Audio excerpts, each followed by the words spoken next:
మహాభారతం అధ్యాయం 1 దేవవ్రతుడు.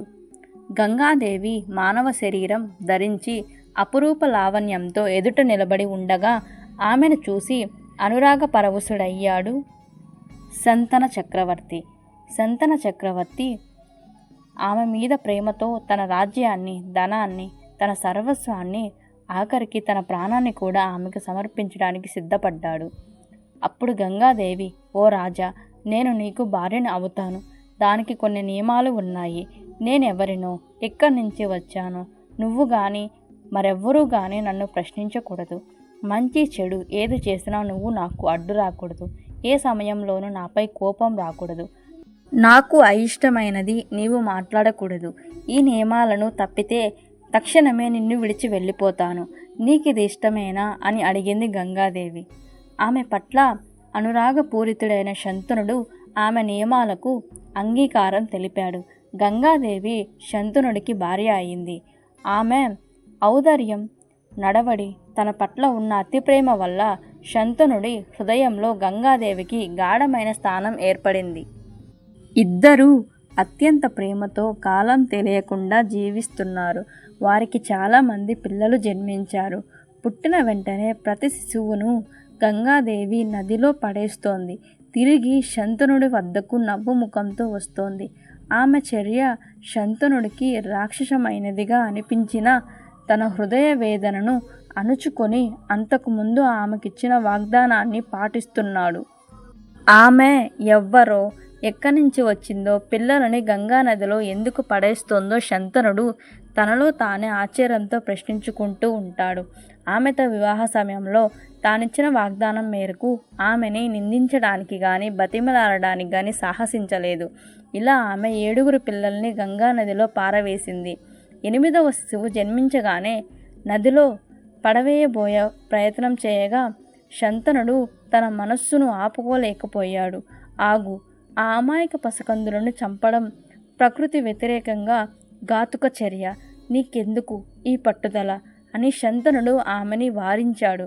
ఓ చక్రవర్తి, నీవు నాకు ఇచ్చిన వాగ్దానాన్ని మరచిపోయావు. నీ మనస్సు పిల్లలపై లగ్నమై ఉంది. ఇంకా నేను నీకేం అవసరం? నేను వెళ్తున్నాను. నేను ఈ శిశువును చంపను. కానీ నీవు నా సుగుణ దుర్గణాలను ఎంచకముందు నేను చెప్పే కథ విను. దేవతలతోనూ మానవులతోనూ పూజింపబడే గంగను నేను. వశిష్ఠుడి శాప కారణంగా మనిషి రూపంలో ఇలాంటి ఘాతుక కృత్యాలను చేయాల్సి వస్తుంది. వశిష్ఠుడు 8 మంది పిల్లలను మానవ గర్భం నుంచి జన్మించాలని శాపం పెట్టాడు. ఆ విధంగా నీ వల్ల నేనే పిల్లలకి తల్లినయ్యాను.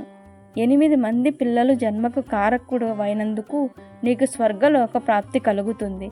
నేను నీ కనిష్ట కుమారుణ్ణి కొంతకాలం పెంచి పెద్ద చేసి అతన్ని నా ప్రసాదంగా నీకు ఇస్తాను అని చెప్పి శిశువుతో సహా గంగాదేవి అదృశ్యమవుతుంది. కాలక్రమంలో భీష్ముడు పేరుతో పిలిచే మహానీయుడే ఆ శిశువు. అధ్యాయం 2 భీష్మ ప్రతిజ్ఞ. భీష్ముణ్ణి దేవవ్రతుడు అని కూడా పిలుస్తారు. భీష్ముడు కొంతకాలానికి తన తండ్రి అయిన శంతనుడు దగ్గరికి వస్తాడు. శంతనుడు మహా తేజశాలి అయిన దేవవ్రతుణ్ణి తన హృదయానికి హత్తుకున్నాడు. తరువాత అతని యువరాజుగా నియమించి కిరీటాన్ని పెట్టాడు. ఇలా 4 ఏళ్లు గడిచాయి. ఒకరోజు శంతనుడు యమునా నది ఒడ్డున విహరిస్తూ ఉంటాడు. ఆ సమయంలో గాలి ఎంతో పరిమళభరితంగా శరీరానికి హాయిని కలిగిస్తుంది. ఈ పరిమళానికి కారణం ఏమై ఉంటుందా అని చుట్టూ చూశాడు. ఆ సువాసన ఓ అందమైన దేవకన్య లాంటి యవ్వన స్త్రీ నుంచి వస్తోందని కనుక్కున్నాడు. ఆమె శరీరం నుంచి సుగంధ పరిమళం వీచేటట్లుగా ఓ మునీశ్వరుడు ఆమెకు వరమిచ్చాడు. ఆ పరిమళ వాయువులే శంతనుడి శరీరాన్ని తాకాయి. గంగాదేవి తనను విడిచిపెట్టిన దగ్గర నుంచి తన ఇంద్రియ ప్రవృత్తులను శంతనుడు స్వాధీనంలో ఉంచుకున్నాడు. ఆ పరిమళ భరిత యవ్వన కన్యను చూశాక దగ్గర నుంచి అతడి ఇంద్రియ ప్రవృత్తులు కట్టలు తెగాయి. ఆమెను పొందాలనే వాంఛ ఆయనలో ఏర్పడింది. ఆమెను తన భార్యగా రావాలని కోరాడు. అందుకు ఆమె, నేను జాలరి యువతిని. ఈ గ్రామ పెద్ద నా తండ్రి. దయచేసి తమరు ఈ వివాహ విషయం నా తండ్రి గారి వద్ద ప్రస్తావించండి. ఆయన అనుమతి తీసుకోండి అని అంటుంది. ఆ మాటలు శంతనుడికి ఎంతో మాధుర్యంగా అనిపించాయి. ఆమె తండ్రి దాసరాజు మంచి బుద్ధి గలవాడు.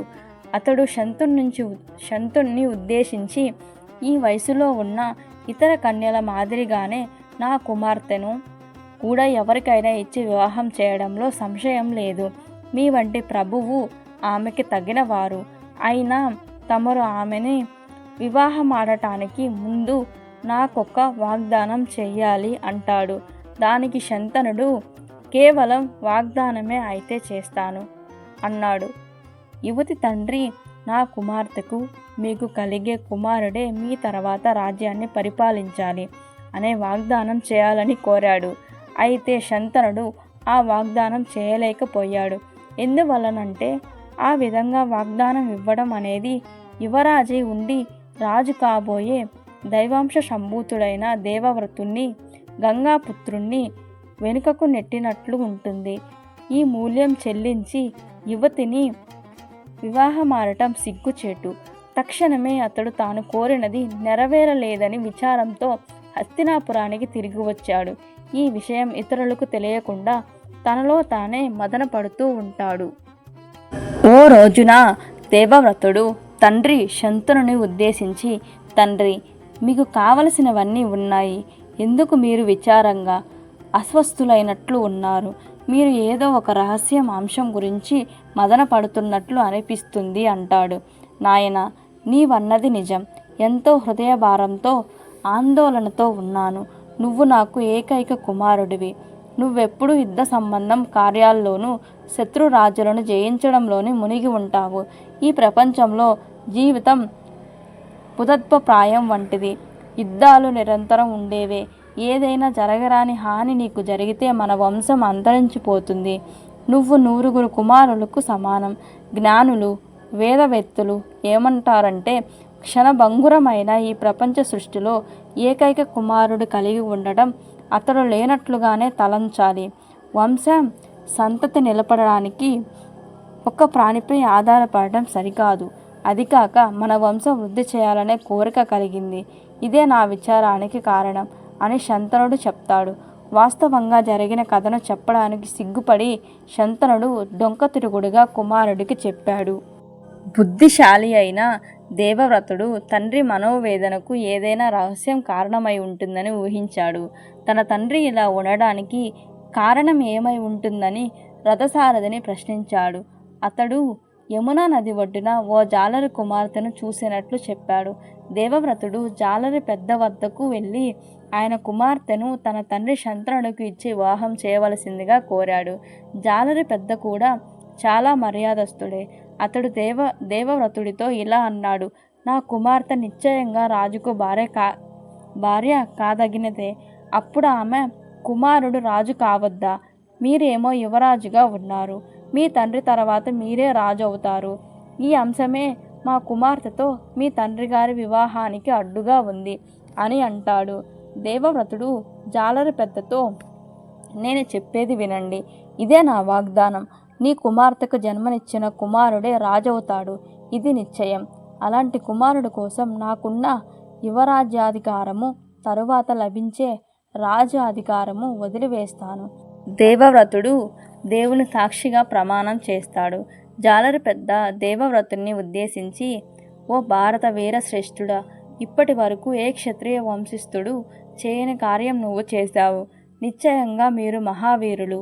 నా కుమార్తెను మీ తండ్రి గారి వద్దకు తీసుకువెళ్ళండి.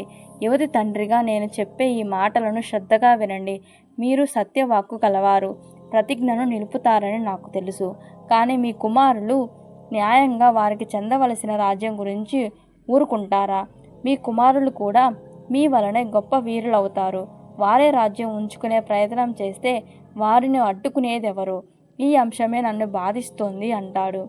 జాలరి పెద్ద మాటల్లో ఇమిడి ఉన్న కఠిన సమస్యను అవగాహన చేసుకున్నాడు దేవవ్రతుడు. ఆయన తండ్రి అభిమతాన్ని గౌరవించదలిచి జాలరి పెద్దతో ఇలా అన్నాడు, ఇదే నా కఠిన ప్రమాణం. నేను అసలు వివాహమే చేసుకోను. నిరంతరం బ్రహ్మచారిగానే నా జీవితాన్ని ధారపోస్తాను అంటూ 2 చేతుల పైకి జోడించి చెప్పాడు. వైరాగ్యపూరిత ప్రమాణం చేశాడు దేవవ్రతుడు. దేవతలు దేవవ్రతుడిపై పుష్పవర్షం కురిపిస్తూ భీష్మ భీష్మ అని పలికారు. భీష్మ అంటే ఓ కఠిన ప్రతిజ్ఞ చేసి దాన్ని తూచా తప్పకుండా అమలు చేసేవాడు అని అర్థం. భీష్మ అనే పేరు ఆ క్షణం నుంచి దేవవ్రతుడికి సార్థక నామం అయ్యింది. తర్వాత భీష్ముడు జాలరి పెద్ద కుమార్తె సత్యవతిని తోడుకొని తన తండ్రి దగ్గరికి వెళతాడు. శంతనుడికి సత్యవతి వల్ల 2 కుమారులు జన్మించారు. వారే చిత్రాంగదుడు, విచిత్రవీర్యుడు. వీరిద్దరూ ఒకరి తరువాత మరొకరు రాజ్యాన్ని పాలించారు. విచిత్రవీర్యునికి 2 కుమారులు కలిగారు. ఒకరు ధృతరాష్ట్రుడు, మరొకడు పాండు. విచిత్రవీర్యుని ప్రథమ భార్య అయిన అంబికకు ధృతరాష్ట్రుడు జన్మించాడు. రెండవ భార్య అంబాలికకు పాండు పుట్టాడు. ధృతరాష్ట్రుడికి 9 కుమారులు కలిగారు. వీరినే కౌరవులు అంటారు. పాండరాజుకి 5 కుమారులు కలిగారు. వారినే పాండవులు అని పిలుస్తారు. భీష్ముడు తమ వర్గం వారందరితోనూ గొప్ప గౌరవాన్ని పొందుతూ చాలా కాలం జీవించాడు. అలా శంతనుడి వంశవృక్షం. శంతనుడికి గంగాదేవి వల్ల భీష్ముడు, సత్యవతి వల్ల చిత్రాంగదుడు, విచిత్ర వీరుడు జన్మించారు. విచిత్ర వీరుడికి అంబిక వల్ల ధృతరాష్ట్రుడు జన్మించాడు. ధృతరాష్ట్రుడికి కౌరవులు జన్మించారు. విచిత్ర వీరుడికి అంబాలిక వల్ల పాండురాజు జన్మించాడు. పాండుకు పాండవులు జన్మించారు. సో గాయ్స్, మీకు కనుక ఈ వీడియో నచ్చితే లైక్ చేయండి, మన ఛానల్ సబ్స్క్రైబ్ చేసుకోండి. నెక్స్ట్ వీడియోలో మహాభారతం పార్ట్ 2 గురించి తెలుసుకుందాం. Thanks for watching my video.